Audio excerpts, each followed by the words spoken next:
My name's Jennifer, a 32-year-old working professional. My husband Donnie is a 30-year-old employee, and we tied the knot 2 years ago. While he might come off as somewhat unreliable, he's a gentle soul who's perfectly capable of handling housework. I'm a driven working woman, gaining satisfaction from my work and the results I achieve. I work in the New York metropolitan area, a meritocratic environment where hard work is rewarded. However, there are possible relocations and no precedent for maternity or parental leave. Female employees tend to resign upon getting married or having children. I, too, preferred work over housework and initially had no intentions of getting married. When Donnie proposed to me, saying he wished to marry me, I turned him down, stating, "I like my current job. I'm a section chief now, but I want to aim higher. I can't imagine settling down or having kids." Yet Donnie understood me, promising that we would share housework and wouldn't have kids. Eventually, I gave in to his understanding nature and agreed to get married. We both work, so sometimes we don't exactly split the chores as planned, but we help each other out, and I think we manage pretty well. We've had our share of annoying comments from my in-laws like, "Prioritize your home over your work," or, "Aren't you gonna have kids?" But it's not too troublesome since Donnie always stands up for me. Living with Donnie has been a pleasant experience, and I've come to appreciate the beauty of married life. Then one day, I was called by my supervisor, the department manager, for a potential transfer to a branch office. He asked, "What do you think? The place of work would be a regional branch, but you'll be called back to headquarters after 2 years. You'll be a section chief at the transfer location, and if you keep up the good work, promotion is guaranteed upon your return. You could even become the first female department head. Not a bad offer, is it?" It wouldn't be an exaggeration to say that acceptance or rejection of this transfer determines if one is on the promotion track in my company. Everyone who's progressed to department manager or beyond has experienced a transfer. If refused, one would remain a section chief, with demotion or transfer to an irrelevant position being a possibility. Before marriage, I would have grabbed this opportunity without hesitation. But now, as a married woman, I felt restrained. I told my department manager, "Thank you for considering me. I personally would like to consider this positively. However, since this involves a transfer, I would like to discuss it with my husband. Could I get back to you after that?" He responded, "Oh, right, you're married. You can choose between going alone or moving with your family. Discuss it properly. I'll be expecting a positive answer." Upon returning home, I discussed this with Donnie. "I've been offered a transfer. I might have to go to the countryside, but if I work hard for 2 years, I can return here. If I continue to perform well, I can get promoted." "I want to accept this offer if you're okay with it, Donnie. We can either move together or I can go alone. What do you prefer?" Donnie seemed surprised at first, but after some thought, he responded, "Your dream can come true if you accept this transfer, right, Jennifer? I can't move with you because I have work here, but don't worry about me and go for it." With Donnie's encouragement, I informed the company that I would be moving alone for the transfer, and I began negotiating terms and conditions. As a result, the company agreed to cover my relocation expenses. Factors such as being treated as on duty during commute days when returning home from my remote work location, and an overall decent benefits package convinced me to accept the transfer to the branch office. Then I officially received the transfer order and decided to relocate to the countryside. It seemed I could rent a company apartment at a low price, so that's where I decided to live. On the day of the move, the movers had already transported my stuff, and my husband came to see me off at the station. "Thanks for seeing me off. I'll be in touch regularly and we'll try to come home as often as possible." "Yeah, I'll be waiting. Just because you're working remotely, don't go overboard." "You too." "It's about time. Take care." "Okay, I'm off." And thus my life as a remote employee began. I planned to return home during long holidays and slower weeks, but unexpectedly, trouble arose at the branch office right after my transfer. "I can't work under a woman. I can't trust someone who just came out of nowhere." I hit a local barrier as the employees wouldn't acknowledge me. I was the subject of baseless rumors. My instructions were not followed, and even my phone calls were not transferred. During such times, a serious mistake occurred in a project that a subordinate had been advancing, deliberately excluding me. The subordinate in charge was pale with shock. Of course, as his supervisor, this was my responsibility. I was caught up dealing with the problem, apologizing, not just recovering the lost ground, but also needing to improve relations with the subordinates. My supervisor, seeing my plight, gave me some advice. I've experienced a transfer myself, so I understand your struggle. It may seem unfair, but you can't force your correctness here. It's important to communicate well, understand others, and make connections horizontally. Taking my supervisor's advice, I worked on creating horizontal connections by spending more time with everyone at the branch.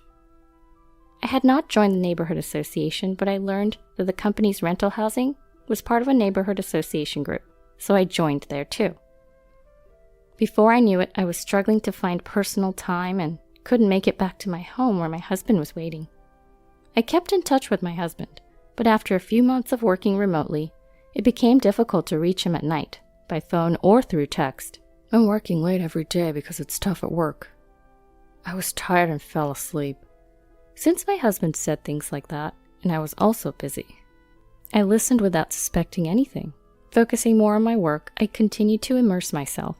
One time during a long holiday when work was slow, I decided to return to my home in New York at short notice.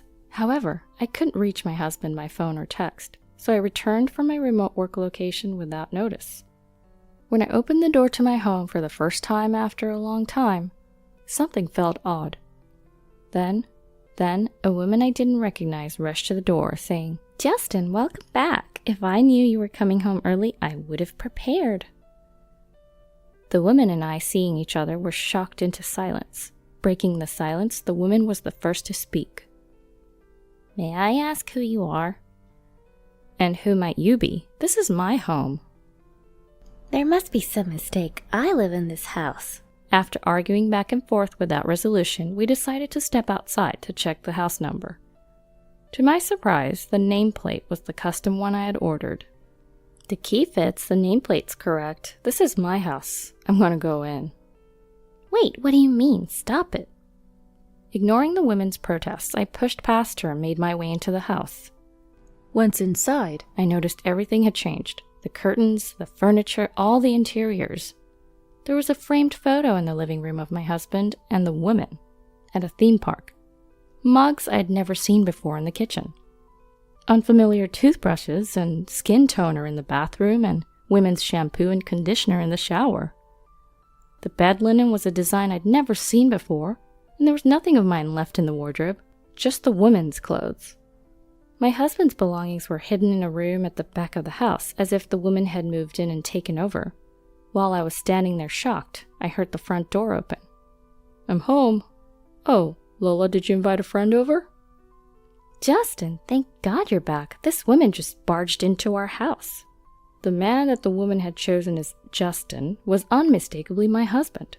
Seeing me, my husband was startled. "What are you doing here?" "Johnny, since when did you become Justin? Can you explain what's going on?" I confronted my husband. "What are you talking about? This is Justin, right, Justin?" "Well, you see, I mean..." Pressed by both of us, my husband was flustered.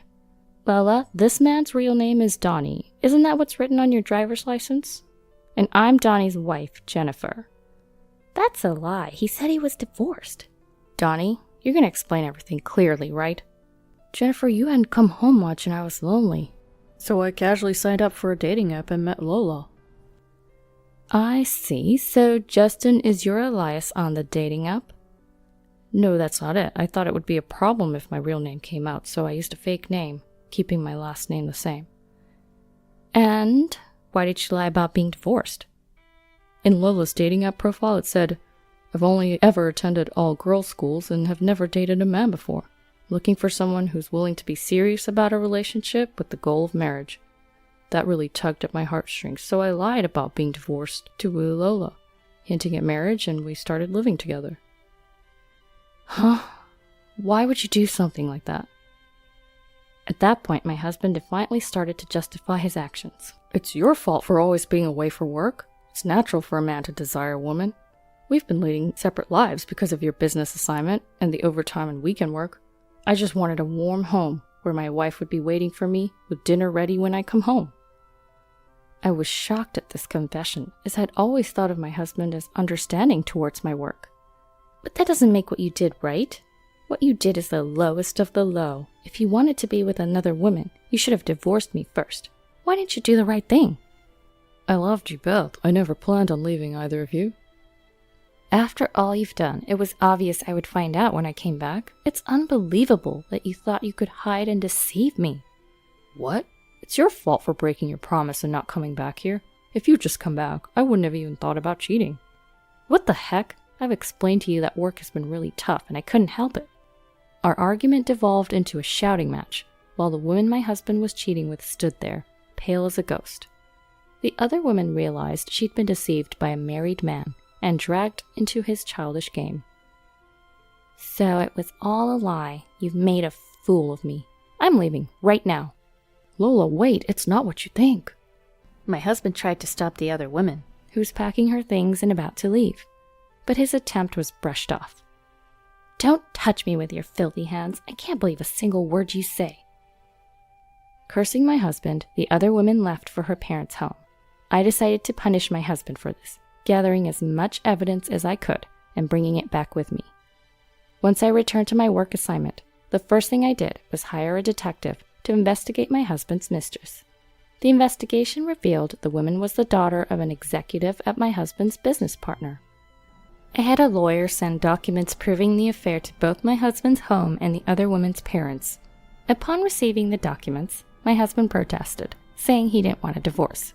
So I prepared myself for a long battle, even considering taking the matter to court. The other woman's family contacted my lawyer, and we decided to meet at their office. The other woman and her parents showed up and apologized to me. We're so sorry. Even though we didn't know about it, our daughter has caused you so much trouble. Our daughter is very serious and sheltered, so she's naive about the world. We're trying to arrange a marriage for her with someone we approve of, but she longed for a freer love. She met your husband without us knowing and got carried away without really knowing who he was. She said she met a divorced man on a dating app and wanted to move in with him. We told her to stop seeing this man, but she didn't listen. She was so caught up in her fantasies, she ran away from home to be with him. Our daughter was shocked to learn she was the other woman, and blames herself. She's now attending therapy. We're willing to pay you a settlement of $50,000, and we ask that you keep this matter to yourself. The other woman and her parents shook hands with me firmly. I understand your feelings. I will accept your apology on one condition. I'm preparing for a divorce, but my husband refuses to agree.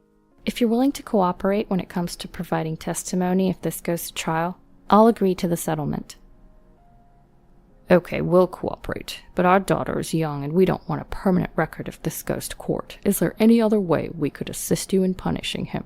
Luckily or unluckily, his workplace is our client. So, in an unexpected twist, the woman my husband cheated with and I joined forces. We conspired to teach him a lesson. His workplace would soon face a blow because he'd angered an executive at one of their client companies. This mess, of course, would be pinned solely on my husband. Back home, his parents, oblivious to the turmoil, were trying to reach out to him as they always did. Jennifer is not answering our calls and she won't return them either. Is she so engrossed in work that she forgot about us? When is she coming back? We miss seeing our grandchild. Mom, you don't understand. I cheated on Jennifer while she was on her assignment, and now it looks like we're heading for a divorce. His mother responded, That woman who neglects Donnie to focus on her job is to blame. Maybe it's better if you break up with Jennifer and get back together with the woman you had an affair with. Apparently, my in-laws figured that the other woman's family seemed wealthier than ours. So, they sided with my husband and his lover, launching a barrage of attacks against me. They repeatedly called me, but I blocked their calls. They started calling me at work. When I refused to speak to them, they came to my workplace, creating a scene and causing a ruckus. Please let go of our son. It's because you're such a woman that our son had an affair. He'd be happier with his lover, so stop getting in his way. And I said, What on earth are you talking about? I want to divorce Donnie. He's the one who's refusing. Besides, the woman he cheated with has no intention of getting back with him. After all, he tricked the daughter of a business executive into dating him. They're pretty angry. It's going to be a lot of trouble. The moment they realized their son had angered a major client, my in-laws suddenly switched sides and tried to cozy up to me. "Oh no, we didn't know it had come to this. We must have misunderstood. We're sorry. Our son is a fool, but he's remorseful. You'll forgive him, won't you, Jennifer?" I must decline. You just finished berating me, and now you're asking for my forgiveness? Please leave. They refused to leave, so I had them escorted out by security. Since they had caused a commotion, my company decided to sue them for business obstruction. After all that, I finally received my compensation from my husband and got my divorce. The other woman's family also demanded compensation for violation of her chastity and her psychiatric treatment costs. With the loss of his standing at the company due to his mistakes, and having to pay hefty compensations, my husband was now drowning in debt. He couldn't afford to quit, and he was cornered. 2 years had passed since my assignment started when everything finally settled down. I finished my assignment successfully and was getting ready to return to the main office. My hard work had paid off, and I had been promoted to the position of department manager. Had I not taken the assignment, I might still be living in a loveless marriage. But I guess a man like him would have had an affair sooner or later, and I would have clashed with his parents. I've realized that I really am better suited for work than family life, and I'm incredibly fulfilled and happy now.